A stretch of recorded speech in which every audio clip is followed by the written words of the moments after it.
अस्सलामुअलैकुम everyone, this is me Laiba है। और इस चैनल पे मेडिकल नॉलेज पे जो आज का हमारा जो टॉपिक है that is about oral pathology. और उसमें भी हम लोग डेवलपमेंटल डिस्टर्बेंसेस ऑफ टीथ को डिस्कस करेंगे, जिसमें हम लोग उसकी डिविजन कर लेते हैं on the basis of size, on the basis of number, on the basis of shape, on the basis of enamel and dental structure. So हम इसको वन बाय वन डिस्कस करेंगे and you have to completely watch this video. So number one is on the basis of size is microdontia and macrodontia. So let's do it. Microdontia, micro as this word represented is something small. तो small teeth होंगे, growth उनकी less होगी. वहाँ पे growth less होने का मतलब है वहाँ पे कोई पिट्यूटरी डिसऑर्डर है. As you know our pituitary gland is that gland which controls our growth, जिसके अंदर बहुत सारे हार्मोन्स है जो हमारे डिफरेंट बॉडी पार्ट्स के डिफरेंट स्ट्रक्चर्स की ग्रोथ को कंट्रोल करते हैं. सो अगर पिट्यूटरी का डिसऑर्डर है लाइक द डिवॉर्फिज्म है, देन बस स्मॉल टीथ होंगे, that is microdontia. And the macro, I have drawn in this diagram जो कि आपको बहुत छोटे छोटे से टीथ नजर आ रहे हैं and the large spaces in between them. यहाँ पे मैक्रोडोंशिया में क्या होगा, लार्ज टीथ होंगे, ग्रोथ ज़्यादा हो गई है and the pituitary disorder is gigantism. यहाँ पे मैक्रोडोंशिया, मैक्रो, ठीक है, मैक्रो इज लार्ज. यहाँ पे आपने मैंने टीथ ड्रॉ किए बहुत बड़े बड़े, ये मैंने ऊपर मैक्सिला और ये मैंडिबल के जॉज ड्रॉ किए, ठीक है. Now coming to word their types में हम लोग इनके डिस्कस करेंगे. 3 ही टाइप्स हैं और दोनों की सेम है, जस्ट उनके अंदर चीज़ें डिफरेंट है जो कि मैंने ऐसे एक माइक्रो की तरह और मैक्रो की तरह लिख दी है. Number 1 is true generalize. True generalize में क्या है कि सब हम ऑल टीथ्स की बात करेंगे. अगर हम हम कह रहे हैं कि ऑल टीथ्स आर स्मॉल तो हम वो माइक्रो के अंदर कहेंगे. अगर हम कहेंगे कि ऑल टीथ्स आर लार्ज मतलब सब बड़े हैं, देन देयर इज मैक्रोडोंशिया. फोकल में हम क्या होगा, हम सबकी बात नहीं करेंगे. वो just talk about a few और some teeths, like few teeths are smaller than normal and few teeths are larger than normal. It's very simple. Relative में क्या होगा, हम टीथ्स की बात नहीं, हम we are talking about the jaws. अगर हम जॉज कह रहे हैं कि जॉज जबड़ा जो है वो आपका बड़ा है, अगर आप जॉ बड़ा होगा तो टीथ नॉर्मल हैं भी, फिर भी हमें वो छोटे छोटे नजर आएंगे. लेकिन अगर जबड़ा स्मॉल है, जॉ स्मॉल है, तो टीथ अभी भी नॉर्मल थे लेकिन उनकी अपेयरेंस जो है वो लार्ज है. I am again repeating, teeth खुद लार्ज नहीं है, जस्ट वो हमें देखने में लार्ज लग रही हैं. They are normal but because of the jaw small they are appearing large. Just उनकी अपेयरेंस लार्ज या स्मॉल है, वो खुद लार्ज या स्मॉल नहीं है. Remember that most important point. Example के माइक्रो किस में होता है, मलाई से याद रख लें. मैंने एक मजाइया सा एक निमानक सा बना लिया है कि MLI मलाई, लाइक मैक्सिलरी लेटरल इंसाइजर, जिनका दूसरा नाम हम पैग लेटरल्स भी रखते हैं. उसके बाद हमारे पास है इसमें, अगर हम मैक्रो की बात करें, then there is hemifacial hypertrophy. Hemi की मीन्स वन साइडेड फेस, यानी वन साइड ऑफ फेस पे हाइपरट्रॉफी हुई, यानी एक मुंह, यानी कि let's suppose I am going to draw it. ये फेस है and this portion of your face, ठीक है, this side of your face has become larger, ठीक है, बहुत बड़ी सी हो गई है, स्वेल हो गई है. तो क्या होगा, जब ये बड़ी हो जाएगी तो इसकी वजह से आपका जॉ जो है वो भी, जो आपका यहाँ पे टीथ हैं वो भी बहुत बड़े बड़े नजर आएंगे. एक इसमें इंपॉर्टेंट टर्म थी राइजोमेगैली, ठीक है, इसको इसका दूसरा नाम ही रेडिक्यूलोमेगैली भी है. रेडिक्यूलोमेगैली, ये क्या है मेगैली? मेगैली जब भी वर्ड आता है दैट इज समथिंग लार्ज. अब वो लार्ज है क्या, that is roots of teeth are large. यहाँ पे हम ये नहीं कह रहे कि टूथ खुद ब खुद बड़ा हो गया. अगर वो खुद ब खुद बड़ा होता देन उसको हम मैक्रोडोंशिया कहते हैं, डोंशिया इज टीथ. लेकिन हम रेडिक्यूलो कह रहे हैं, रेडिक्यूलो वर्ड या rhizo word is for roots, तो root of teeth are larger. I hope कि आपको ये पॉइंट जो है वो दैट क्लियर हो गया होगा. Now moving towards the number. अभी तक ये देखेंगे we have covered this size portion, हमने साइज की बेसिस को डिस्कस कर लिया. Now we are going towards the number, जिसमें हम 2 चीज़ें पढ़ेंगे, anodontia and supernumerary teeth. तो व्हाट इज एनोडोंशिया? तो एनोडोंशिया का मतलब होता है कि एब्सेंस होना टीथ की, ठीक है, यानी कि टीथ आपके फेस में कह रही हूँ, आपके ओरल कैविटी यानी कि आपके माउथ में है ही नहीं. इसकी भी टाइप्स हैं, that is 1 is complete and number 2 is partial. Complete का मतलब है congenital absence of all the teeth, यानी कुछ भी टीथ मुंह में है ही नहीं, दांत बंदे के है ही नहीं, बंदा पूरा ही खाली है अंदर से. और पार्शियल है कि कुछ ना कुछ टीथ उसके अंदर मौजूद हैं और कुछ कुछ एब्सेंट हैं, ठीक है. That is congenital absence of 1 और मोर टीथ. अगर हम कंप्लीट की बात करें तो इसका मतलब है कि उसमें कोई डिसिडुअस भी नहीं है, उसमें कोई परमानेंट भी नहीं है, लाइक उसके अंदर कोई मिल्क टीथ भी नहीं है, प्राइमरी और दोनों परमानेंट दोनों ही नहीं है. और एग्जाम्पल इसकी क्या है कि कौन सी ऐसी डिजीज होती है जिसमें आपके पास कंप्लीट एनोडोंशिया शो होता है, that is hereditary ectodermal dysplasia. What is it mean, क्या मतलब है इस बात का? देखो एक्टोडर्म आपकी वो लेयर है, आपको पता है हमारे पास 3 डर्म लेयर्स हैं, that is ectoderm, mesoderm and endoderm. तो एक्टोडर्म वो लेयर है जिससे बहुत सारे स्ट्रक्चर्स लाइक हेयर, नेल्स, ये चीज़ें बनती हैं। तो जब ये इसके अंदर डिस्प्लेजिया होगा, ये डिसप्लास्टिक होगी, एबनॉर्मल होगी, ये अपने स्ट्रक्चर्स नहीं बना रही होगी, तो फिर definitely there will be an anodontia, because teeth ने एक्टोडर्म की जर्म लेयर से ही बनना था। And this type of complete anodontia is also known as true anodontia, इसको ही हम ट्रू एनोडोन्सिया भी कहते हैं। Okay, moving towards the partial, as I have told you the definition. अगर हम उसकी बात करें तो उसके अंदर 2 टर्म्स आती हैं, हाइपोडोन्शिया एंड ओलिगोडोन्शिया। हाइपोडोन्शिया क्या होता है? That is absence of one और मोर प्राइमरी और permanent teeth except third molar, यानी थर्ड मोलर्स के अलावा मुंह में कोई भी एक या एक से ज्यादा दांत मिसिंग है, दैट इज हाइपोडोन्शिया। वैसे मोस्टली 2 दांत होते हैं, ठीक है। और ओलिगोडोन्शिया में क्या होता है? इट इज यूज्ड फॉर 6 और मोर मिसिंग टीथ, यानी 6 या 6 से ज़्यादा जो टीथ अगर मिसिंग होंगे तो उसको हम कहेंगे ओलिगोडोन्शिया। और मोस्टली ये पार्शियल की जो हमने बात की, ये कहाँ पे होते हैं? इन दी थर्ड मोलर्स, ठीक है। और जो दूसरी बात, अगेन वही बात की जो मैंने कहा था, जो निमोनिक है MLI, that is maxillary lateral incisors, ये परमानेंट के अंदर बात की थर्ड मोलर की, और ये डिसिडुअस में MLI यानी मैक्सिलरी लेटरल इंसाइजर्स की बात की है मैंने। तो आई होप कि दिस कॉन्सेप्ट ऑफ एनोडोन्शिया आपको समझ आ गया होगा। अगर आपको कुछ भी समझ ना आया करे, मेक श्योर क्या करें कि आप कॉमेंट्स में पूछें, ताकि आपका कॉन्सेप्ट जो है वो कम्प्लीटली क्लियर हो जाए और आपको दोबारा से उसको समझने की ज़रूरत ना हो। देन उसके बाद अब देखें, अब ये जो हम बात कर रहे हैं कि जी कंप्लीटली एब्सेंट हैं या पार्शली एब्सेंट हैं, इसके रीज़न क्या है? What is the reason behind the एनोडोन्शिया?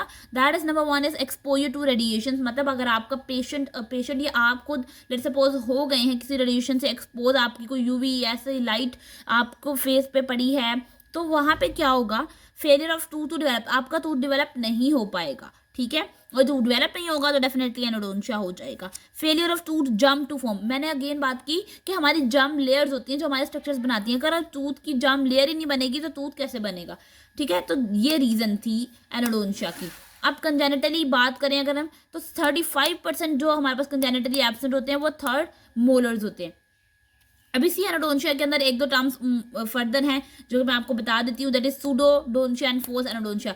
Pseudo का मतलब teeth are present but they are सब बचे, यानी वो आपके मुंह में दांत हैं, हम ये नहीं कह रहे हैं कि वहाँ पे दांत है ही नहीं। We are talking teeth are present but they are submerge, के वो अंदर धंसे हुए हैं, वो इरप्ट नहीं हो पाए, वो बाहर नहीं निकल पाए। This is pseudoanodontia. आपने कभी भी ये नहीं कहना कि टीथ है ही नहीं, टीथ आर प्रेजेंट।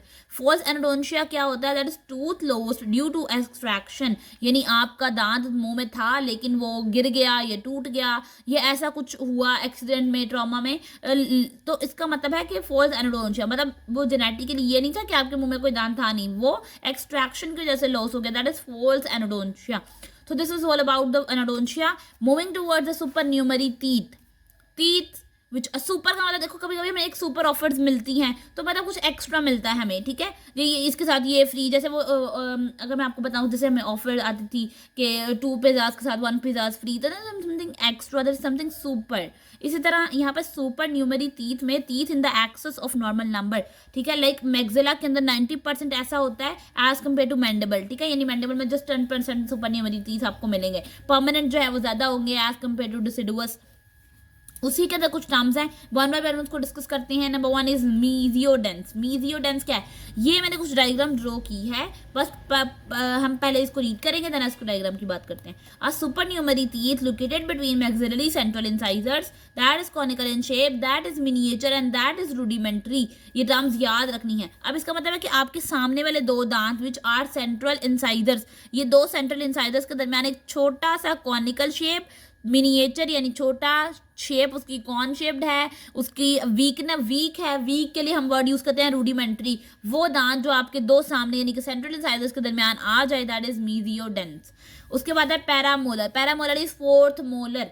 अच्छा, ये क्या है? अपीयर्स ऑन द बकल और the palatal aspects of maxillary molars, ठीक है। अब ये देखें, यहाँ पे अगर हम बात करें मैक्सिला की, दैट इज मैक्सिला, और यहाँ पे ये जो है हमारे मैक्सिलरी मोलर्स हैं, तो क्या होगा? उसकी बक्कल या पैलेटल साइड पे वहां पे एक आपको छोटा सा मोलर नजर आएगा, ठीक है, एक्स्ट्रा टीथ होगा, तो उसको हम कहेंगे पैरामोलर। ये सिंगल भी हो सकता है यानी कि 1 भी, एंड कैन बी मल्टीपल, ठीक है। वो इम्पैक्टेड भी हो सकता है, रप्टेड। इम्पैक्टेड का मतलब अंदर दसा हुआ भी हो सकता है, रप्टेड मतलब उसकी रप्शन भी आपको देखने में मिल सकती है।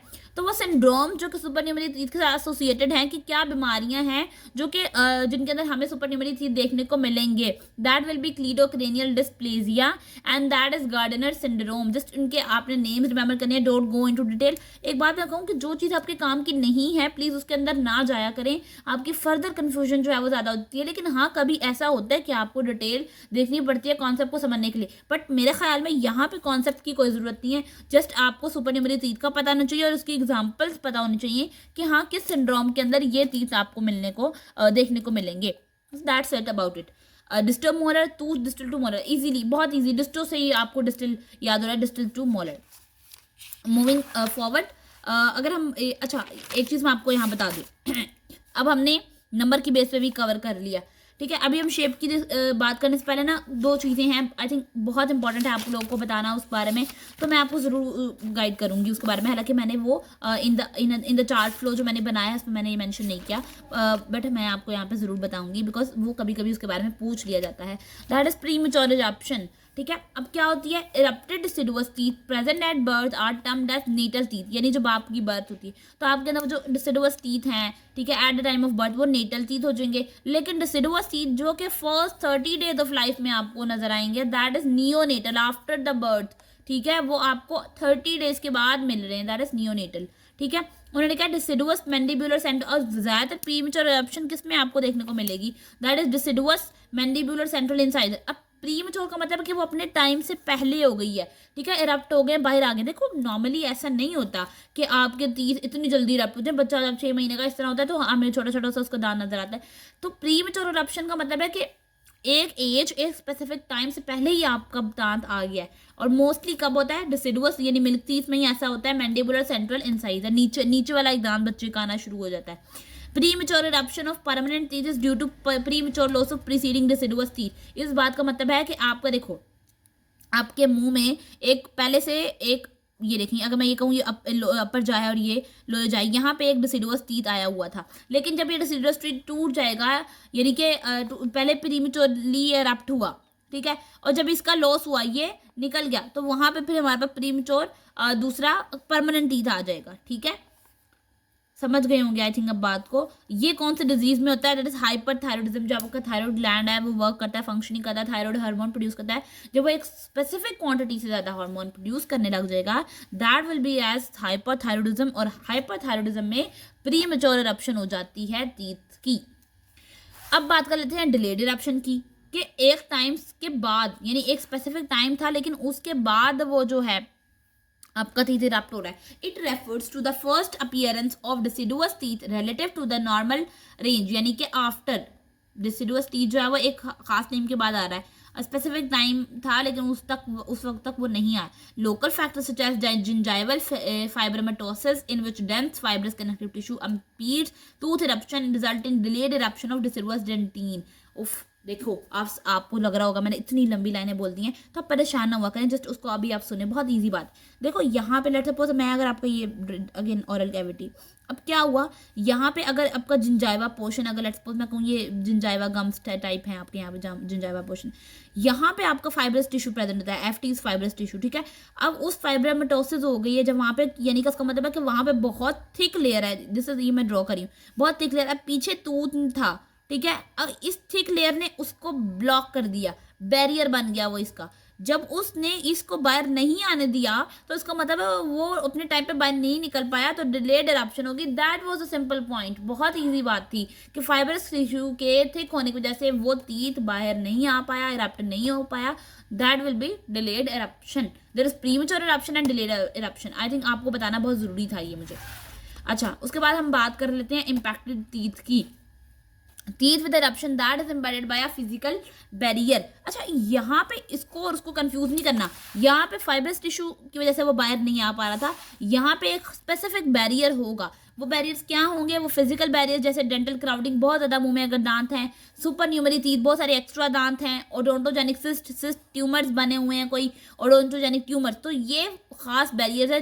यहाँ पे उन्होंने कहीं पे भी फाइबरस टिश्यू को नहीं मेंशन किया, इसलिए अपने इरप्शन को इम्पैक्शन के साथ कंफ्यूज नहीं करना है। सो टीथ द इरप्शन जो कि किसी फिजिकल बैरियर की वजह से नहीं बाहर आ पाए, दैट हैज इम्पैक्टेड टीथ, यानी कि जो अंदर की तरफ फंसा हुआ है। The most common are the mandibular and the maxillary third molars, ठीक है, वो थर्ड मोलर्स हैं जो कि नहीं आ पा रहे थे, मैक्सिला के भी और मैंडिबल के भी। अब इनकी ओरिएंटेशन की बेस पे, लाइक इन द डायरेक्शन या इन द प्लेसमेंट अरेंजमेंट की बेस पे इनको हमने कुछ क्लासीफाई किया, like mesio angular, disto angular, horizontal and vertical. मतलब अगर मीजो एंगुलर होगा तो मीजियली, ठीक है, मीजियल लाइन के करीब होगा, डिस्टली एंगुलर यानी डिस्टली प्रेजेंट होगा, हॉरिजॉन्टल शेप में होगा, वर्टिकल। तो जस्ट उनकी ओरिएंटेशन की बेस पे इनके बस आपको नेम पता होना चाहिए, डिटेल में जाने की जरूरत नहीं है। आपसे कोई नहीं पूछेगा हॉरिजॉन्टल में क्या होता है, क्योंकि उसका नेम ही बता रहा है कि वो हॉरिजॉन्टली प्लेस्ड है, ठीक है, जस्ट इसलिए आपने बस इसको डिटेल में जाने की जरूरत नहीं, जस्ट रिमेंबर द नेम्स। अब आ जाते हैं हम कंप्लीटली इम्पैक्टेड और पार्शली पे, कि कंप्लीटली इम्पैक्टेड टूथ क्या होता है, टोटली सराउंडेड बाय बोन, वो teeth, let's suppose I am drawing a teeth here, that is the, यहाँ पे अगर इसको पूरे को सराउंड किया हुआ है बोन ने, ठीक है, this portion is surrounded by bone, तो क्या होगा, वह भी एक बिल्कुल कंप्लीटली इम्पैक्टेड है, ठीक है। अगर हम बात करें कि one teeth that is partially in the bone and partially in the soft tissue, again I am drawing a teeth here and यहाँ पे देखें, अब मैं कहूँ कि इसका इतना पोर्शन जो है, इतना पोर्शन या इस पोर्शन को बोन सराउंड कर रही है और इस पोर्शन को यहाँ पे सॉफ्ट टिश्यू सराउंड कर रहा है, तो partially in the tissue and partially in the bone, that is partially impacted tooth. So easy, just यहाँ पे बोन होगा, यहाँ पे टिश्यू भी आ जाएगा। अब हम बात कर लेते हैं इम्पैक्टेड टीथ की। इम्पैक्टेड का आई होप कि क्लियर समझ आ गया कि बैरियर्स को याद रखना है, बैरियर्स पूछे जाते हैं अक्सर आपसे। अब इम्पैक्टेड टूथ क्या होता है, individual teeth that fails to erupt for no apparent reason, मतलब कोई स्पेसिफिक रीजन नहीं थी, जस्ट वो इरप्ट नहीं हो पाया, बाहर नहीं आ पाया, दैट इज इम्पैक्टेड टीथ। आगे जाने से पहले रुके वेट, हाँ, कॉम्प्लिकेशन थोड़ी सी इसकी देख लेते हैं, फिर हम आगे अपने साइज की बेस पे, सॉरी शेप की बेस पे बात करेंगे।